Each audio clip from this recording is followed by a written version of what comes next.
Good morning, Philippines. Well, let's grab our Java and have a go.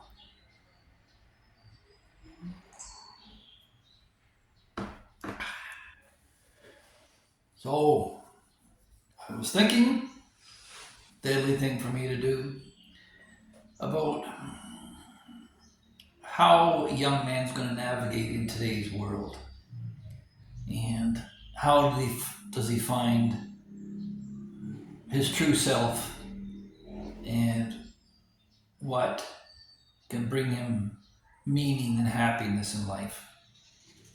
Happiness is transitory, I've said that before. It's meaning that you need to have in life. And I think for that, you have to go to a core of what in nature are animal roots where a man resides. We all have an emotional brain, and when you're young, that's all you navigate. You get what you want by crying until you learn a language, then you learn to use your language to cry in your own way through whining and complaining.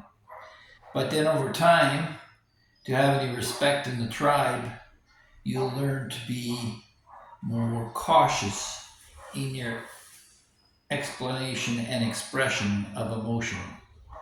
So that's again what I've said before. Every military drives the boy out of the man by not uh, ignoring that fear and emotion exists, but overcoming it.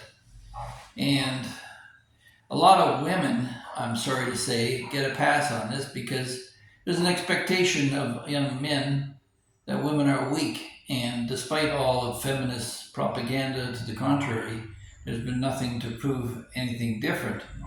In that, when push comes to shove and the whole structure of society falls apart, women will very quickly fall in behind a strong man and a strong leader. And that's where I think society's going. But there's a guy named Brian Tracy. You should look him up. He's got a whole video library and a course called the Phoenix Seminar. And when I was taking my real estate course with Canada Trust, what 30 30 plus years ago, they they wanted only committed salesmen on their sales force, and we all had to take the Phoenix Seminar, which basically is a guidebook for life. And some of the things he talks about are jumping from one side to the other of the chasm from childhood to adulthood, and in the middle is the valley of excuses where a lot of people reside, and you can't jump halfway. It's a complete jump. You're either a man or an adult or you're not. But another thing he goes on about is never complain, never explain. And this is the root of Stoicism. Um, Complaining, what does it offer? It's not like constructive criticism, which is a good thing, but complaining just because you feel a certain way or you have some transitory thought based upon what your emotional brain dictated you at the time. Complaining does nothing to resolve any situation. There's the expression, the squeaky wheel gets the oil, and that is true. And it works a lot in cases of women when they want something done around the house. But when guys complain to each other, it actually builds up a level of resentment and anger, and feeling like, what are you, a wimp? You can't deal with it yourself. You have to come to me for that. You'll get a lot of that if you complain. So you better learn to be resourceful and learn to take care of yourself. And one of the pitfalls that a lot of specialists have, doctors, lawyers, the rest of them, they all play God in their own fields, is they think that it transmits to other fields as well. But I remember a Supreme Court judge who was blocking all the weep holes in the wall to prevent the water from coming in the building, not realizing that the weep holes were what got the water out of the building, and he did thousands of dollars worth of damage. But this is a Supreme Court judge. Who's going to argue with him? He knows everything. And that's the attitude you get amongst a lot of specialists. A lot of specialists have to learn to become a little bit more humble in their approach to life. So, yeah, never complain and never explain. The explain part of this, I would say, comes to a large part to, do you have a listening audience? I think it was Socrates, or maybe it was Aristotle. I think it was Socrates. A student came to him and said he wanted to learn and be educated. And Socrates took him, says, come here. And he grabbed him by the throat and he shoved his head underwater in a nearby pond and held him there until the kid almost drowned. And the very last second he pulled him out. And the kid was gasping for air. And he said, now get lost. When you come to me with a thirst for knowledge, the way you have a thirst for air, we'll talk. But until then, stop wasting my time. And so it is. You got to have a willing audience. And the sad part about politics, when a political leader arises from the out of nowhere, and he's claimed to be the savior of all that's bad in your nation, is that things have to get to a point where you call upon someone like that. Because, like they say, all that evil needs to succeed is for good men to do nothing. So, as a young person, you're going to see the world go to shit around you. I have a young Indian fellow who corresponds with me, asking me for guidance from time to time, and he's living in the Western world, and he's a traditional Indian boy from a relatively conservative family, and he's asking me if it's okay for him to have casual sex with girls from foreign nations of different cultures, because it's not really his culture, so he's got no skin in the game. Should he pursue this path? Now, as a younger man, I might have been so foolish as to say, yeah, go for it. But as of having been there and seen it, every time you think that you're taking from someone else and not paying the price, life comes back to bite you in the end. And I'm not just talking about STDs or possible claims on pregnancy or the rest of it, but every time you give yourself to a woman, you give part of your soul. A lot of guys think, it's just casual, but there's a real danger of entanglement, not just in the act itself, but everything leading up to it. It may be one thing in her character that'll hook you every time, and then you're stuck and you can't get out of it. So no, I tell him, don't do that. And he's into discussions about wife swapping and all the rest of it. I'm saying, you know what? If you're swapping your wife, you don't have a wife. You're not married to somebody. If you're married to somebody, you would never go down that path. And you need to know that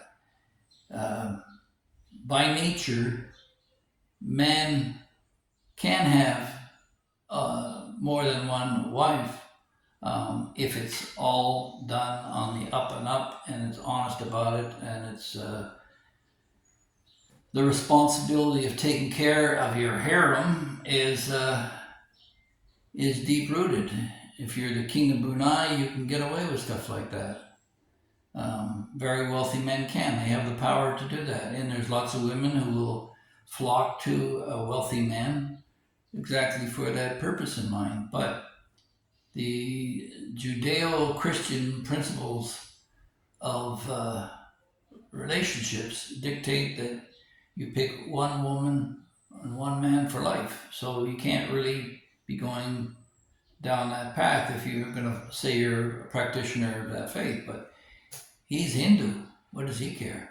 So that's another thing where cultures collide. So that gets back to never explain, because you got to know the context of which the other per party is relating to. And in the case of a child, you're dealing with an emotional being, and in a lot of cases, when you're dealing with kids now in their 20s, even 30s, they're still just large emotionally based uh, people who've never really developed any capacity for original thought. Everything that they've been fed to in school has been to train them to become a burger flipper at McDonald's or an assembly line worker. There's no there's no course I've ever seen in any of the school systems that teaches you much more than beyond the 3 R's: reading, writing, and arithmetic.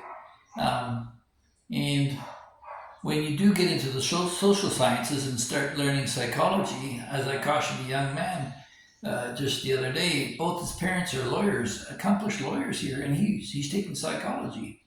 And I'm saying, why are you taking psychology? I said, it's not a great paying field to begin with. If you have to pick a field, a law would be a better choice.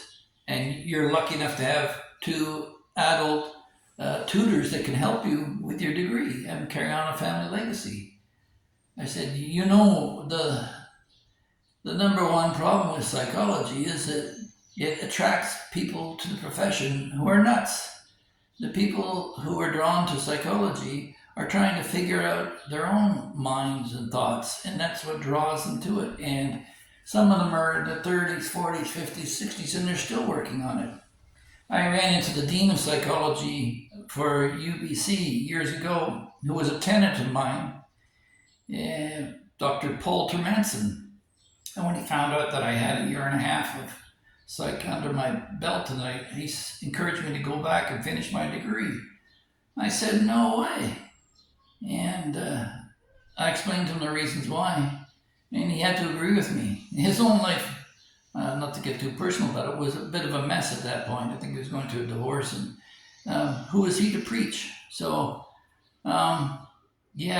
so that's having to explain.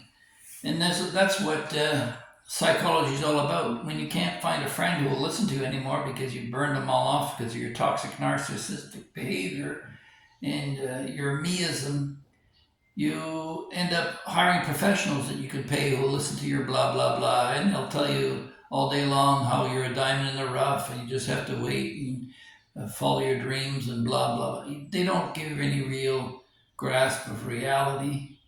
And then the truth be told, the American Association of Medical Psychologists, they actually, now I can't remember the exact name of the organization, but they appealed to the Supreme Court of the United States that the plea of innocent by reason of insanity should not be heard, because they said that regardless of the person is considered sane or insane at the time, at some point, if they do recover and sanity is arrived at, they're still going to have to deal with the act that they performed while they were insane. They're still going to have that guilt, that shame, that need to resolve exactly what they did when they were insane.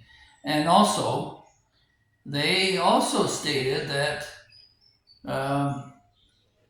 most psychosis and neurosis are not really mental conditions, but just varying degrees of immaturity manifested under a name or pseudonym or something to indicate that they get a pass. And you see a lot of this today. I mean, attention deficit hyperactivity disorder is just a kid who's distracted, who can't focus, but they put a name on it. You've got alpha, beta, and sigma males. They have to put a label on everything. The fact is that each one of us are complex individuals, and there's different parts of our personality working one against the other. And that's where getting to know who you are as a young man, learning what works and what doesn't. And you have the advantage today of having a tremendous resource at your fingertips.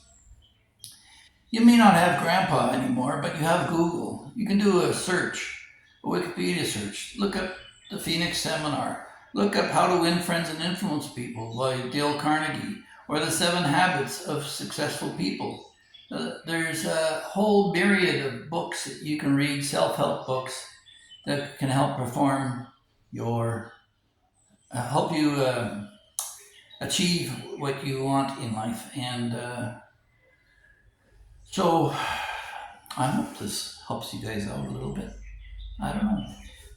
Maybe direct you different ways. I'll send you a copy, my friend, on Messenger of this, because you had asked me about some advice on life, and I thought I steered you towards my channel so that you could look at other avenues of discussion as well. And everybody thinks that it's a geographic location, like go to Dumaguete or go to Thailand, or now I think it's Cambodia is the up and coming one. It's not a geographic location where you find yourself, but it could be a culture that you're more comfortable with. And that's the thing as an aging man here in the Philippines. The gentle, kind people of the Philippines who are grossly undervaluated and underestimated. There's a saying in the Bible, "Blessed are the meek, for they shall inherit the earth." And I believe that the Philippine people, in the end, will triumph over all. And that's why we're here. So, yeah, it works for me at my stage in life. But I see a lot of young guys coming here thinking that they can find their first wives here, and apply their Western values. It doesn't work that way, boys. You have to be a pretty unique individual to be a young man and meet a young Filipino who's going to bond with you for the rest of your life. And it's a orientation. You practically have to be deprogrammed when you come here on your attitudes. So it is a matrimonial, a matriarchal society. So you're going to have to get used to the fact that there may not be feminists here, but there's definitely femininity, and you're going to have to deal with that. Off topic a little bit, but getting back to the whole purpose of this: never explain and never complain. So the other side of that is, the advantage of that is, by being stoic, it's been proved psychologically that if you don't constantly pick at the scab, the emotional scab that's hurt you in the past, it gives it a time and opportunity to heal with new experiences and time to reconcile with your own mind what transpired. And you can put all the different labels you want on it, from PTSD to shell shock to early childhood trauma, whatever you want to call it. Trauma is trauma. The Church of Scientology, the whole thing can be wrapped up in a single paragraph, which comes down to, they believe that the human body is basically like a computer, and that we're subject to bad programming, and they indicate that we're all subject to what we call engrams, which are periods of disturbance and trauma. And this was illustrated to me one time years ago. We're on a job site in Vancouver West, and we were building a deck. And I, for one of the few times in my life, hit my thumb with my hammer, and that hurt like heck. And the guy right next to me happened to be a Scientologist. He quickly grabbed my hand and my hammer and made the motion like he was going to hit my thumb a few times without connecting. And he said, "What do you feel?" I said, "It actually feels better," because the expectation was pain, and pain didn't arrive. Whereas before, pain arrived without expectation, so it kind of erased itself out. So that's basically it. If you enjoyed this, please feel free to like, share, and subscribe, and give me some ideas. Give me some comments as to what you want to talk about, or I'll just keep ranting on. It's a great day to be alive. Enjoy the day. God bless.